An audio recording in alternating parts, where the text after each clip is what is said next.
He is kicked out of the hero's party for being useless, but it turns out he has SSS-ranked skills in everything, aside from fighting. Kurt is a 15-year-old boy from a village hidden deep within the mountains, a place so remote that no one has ever heard of it. Ever since he was a child, he dreamt of becoming an adventurer. So, with hope in his heart, he traveled to the city and managed to join an S-rank adventure party, but only as their errand boy. While the other members of the party fought against powerful monsters, Kurt would get knocked out before the battle even began. Despite this, he took great pride in being part of a party hailed as heroes by the world. That pride shattered one day when the party members told him that he was fired. Kurt was aghast to hear this shocking news and asked what he had done wrong. The party leader coldly told him that he hadn't done anything at all, and that was precisely the problem. According to the laws of the world, a party can only have 4 members, and they needed to make room for a high-ranking mage who could actually contribute. Kurt pleaded with the leader to let him stay, only to be kicked in the stomach and knocked out. When he regained consciousness, he realized he was living the cliché story of the loser who gets thrown out of the hero's party. Luckily,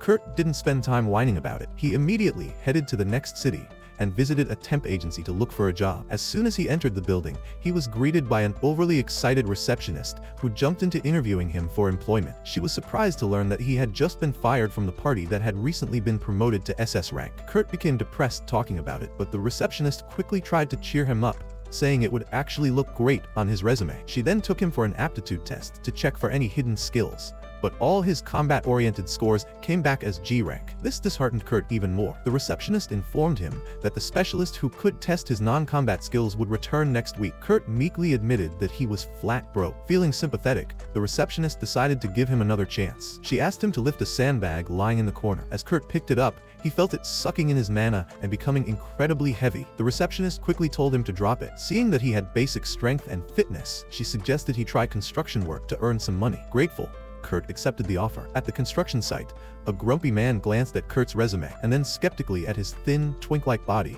before reluctantly agreeing to hire him due to severe understaffing. He told Kurt that his task was to mix cement and repair the city walls, and if he couldn't use up half a barrel of cement in 3 hours, he'd be fired. Without waiting for questions, the man left. Remembering how things were done in his village, Kurt decided to enhance the cement with magic to make it stronger. 3 hours later, when the grumpy foreman returned, he was stunned to see that Kurt had already plastered 30% of the wall and used up all the cement. He couldn't believe a noob had accomplished so much in so little time. Mistaking the shock for anger, Kurt immediately apologized, but the man told him to keep working as long as he wanted, and even handed over his entire purse to Kurt. He promised to send the remaining payment to the temp agency within 3 days. Kurt went on to single-handedly plaster half the city wall, causing panic among the other workers. The foreman, noticing the chaos, approached Kurt and told him not to come back to work the next day, not because he was being fired, but because there wouldn't be any work left for others who needed the money more. He handed Kurt the rest of his payment and advised him to find work that matched his abilities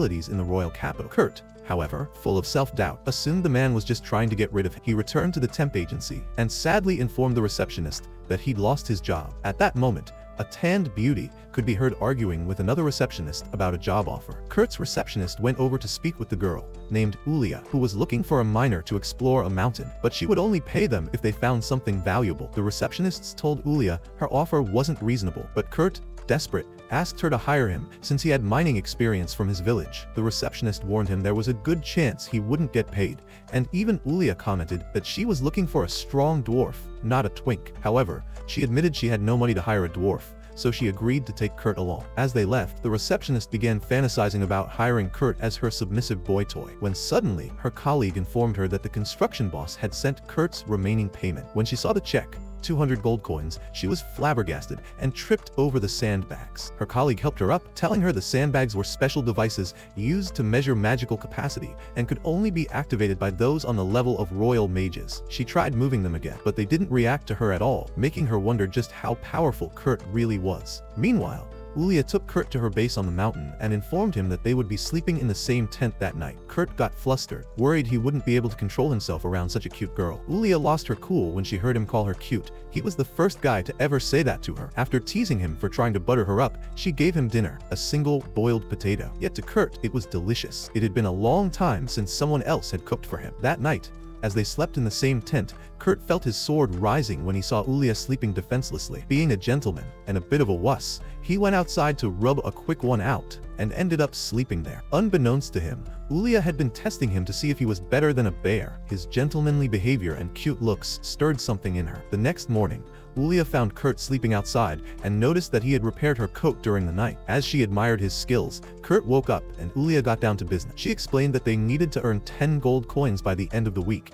but she had no idea how to find anything valuable in the mountain. Fortunately, Kurt did. Using his knowledge, he quickly located a rock with crystals worth 3 gold coins. Ulia was in disbelief. In just a couple of hours, Kurt gathered a large number of crystals. However, he told Ulia they wouldn't sell for much due to their small size. That's when he decided to turn them into magic crystals. Ulia was shocked, as craftsmen who could do that were incredibly rare. But before she could protest, Kurt had already finished crafting one. She was further stunned when she learned it typically takes an hour to create even a small magic crystal. Kurt was surprised by that. He wondered how masters could use magic for an hour without getting tired. Ulia realized they were not on the same page, but let him continue. After he was done, Ulia decided to head to the city to sell the crystals, while Kurt stayed behind to explore the mountain further. Ulia visited the night station and showed them the crystals. When asked for the documents of origin, she presented a pendant. The knights were shocked. It signified she was working directly for the royal family. They immediately gave her permission to use the teleportation device to travel to the royal capital, unaware that she no longer held that position. Upon arriving in the capital,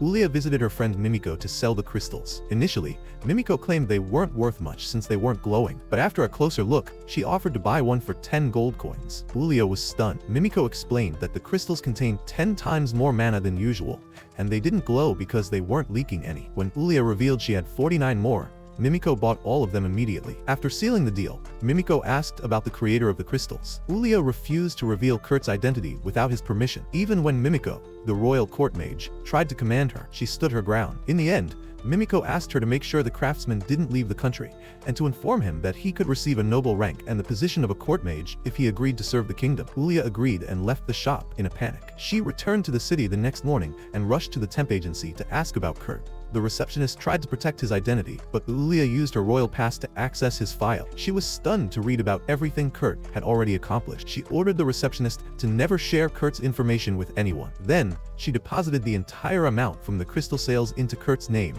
and headed back to the mountain. To her utter shock, when she arrived, she found that Kurt had built an entire house from scratch within a single day. Even more baffling was the fact that Kurt didn't think it was a big deal, because people in his village used to do such things all the time. Once they entered the cottage, Ulia informed Kurt that he had been offered the post of director of the Royal Magic Technology Research Lab, along with the title of a noble, all because of the magic crystals he had created. Kurt was stunned to hear this, but when Ulia asked him about his decision, he humbly refused the offer. He confessed that he didn't see himself as someone worthy of commanding others, and that he was currently enjoying his life working as a freelancer. Ulia, feeling slightly self-conscious, admitted that she had received a large amount of money after selling the crystals he made, but since she had contributed nothing, she only took 1 gold coin as her commission and deposited the rest in his account. She asked Kurt to work for her again so she could continue selling his magic crystals and earn a proper commission. Kurt, excitedly, told her that he had found another good spot for mining minerals and began preparing his tools. However, Ulia stopped him, concerned that he must be tired. Kurt told her he had a full 6 hours of sleep, which completely confused her because she couldn't understand how he had rested so well after building an entire cabin. On the other hand,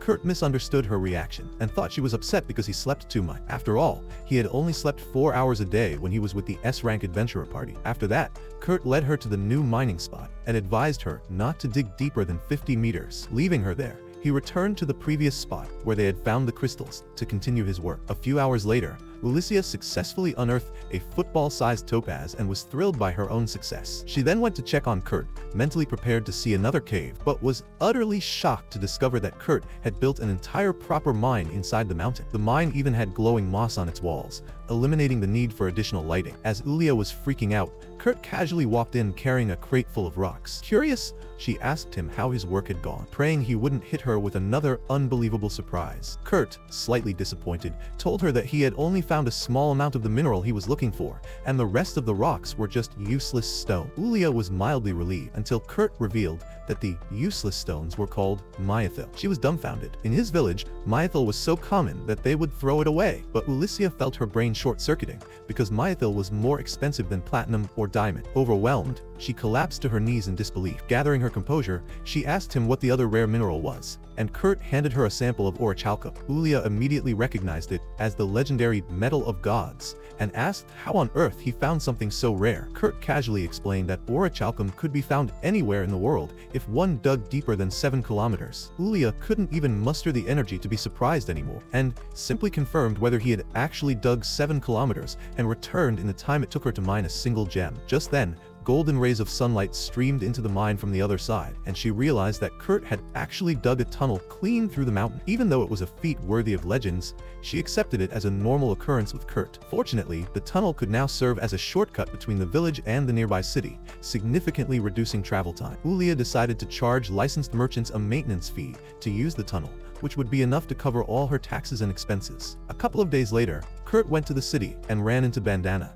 one of the members of his old party. Overjoyed, he asked if the others were with her, but Bandana revealed that she had left the party after Kurt was expelled. She explained that the party had been struggling ever since. Then, a separate incident occurred when their leader threw a fit because he disliked the food at the most renowned restaurant in the city. He trashed the place and left without paying, prompting the guards to hunt him down. Knowing the situation was doomed, the leader ordered Bandana to bring Kurt back to cook for them. Bandana pretended to agree, taking his teleportation stone under that pretense. But she knew the leader would soon be arrested, and with their healer being summoned by the church, there was no reason for her to return. However, she didn't share any of this with Kurt and simply told him she was fired too. This upset Kurt, as it reinforced his belief that someone like him could never belong in that party again. He admitted that he had always looked up to the party leader, which made Bandana scoff because she knew secrets that no other member of the party did. Wanting to change the subject, she told Kurt that she was now a freelancer, just like him, and suggested they help each other out. She explained that one of her friends, a renowned 8-Leer Meister,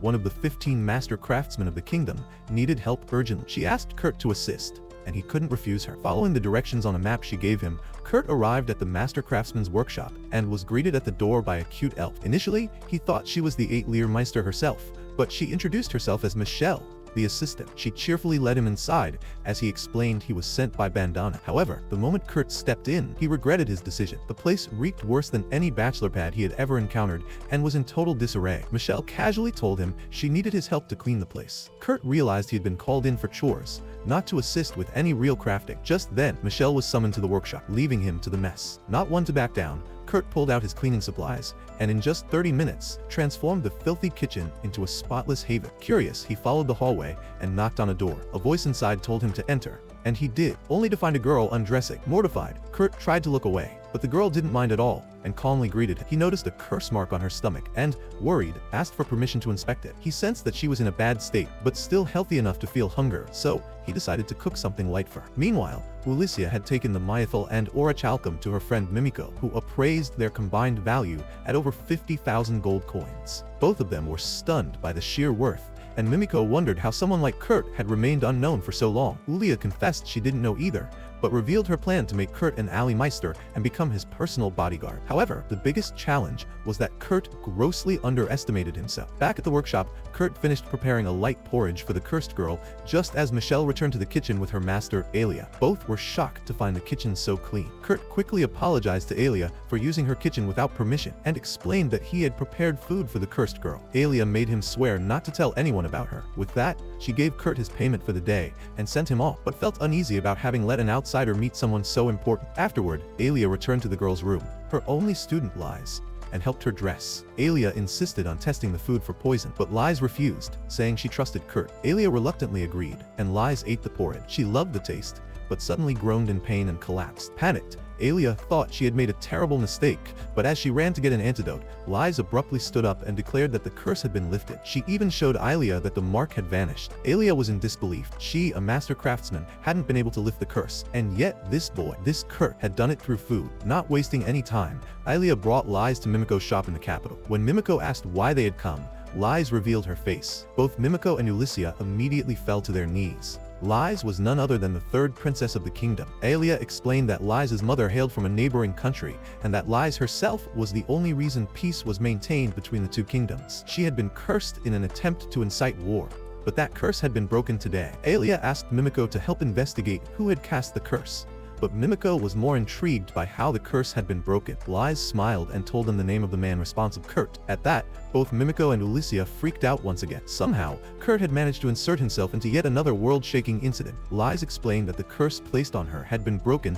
after she ate the porridge made by Kurt, which left Ulia stunned. She wondered aloud what other impossible feats Kurt might have accomplished in the mere 6 hours she had spent away from him.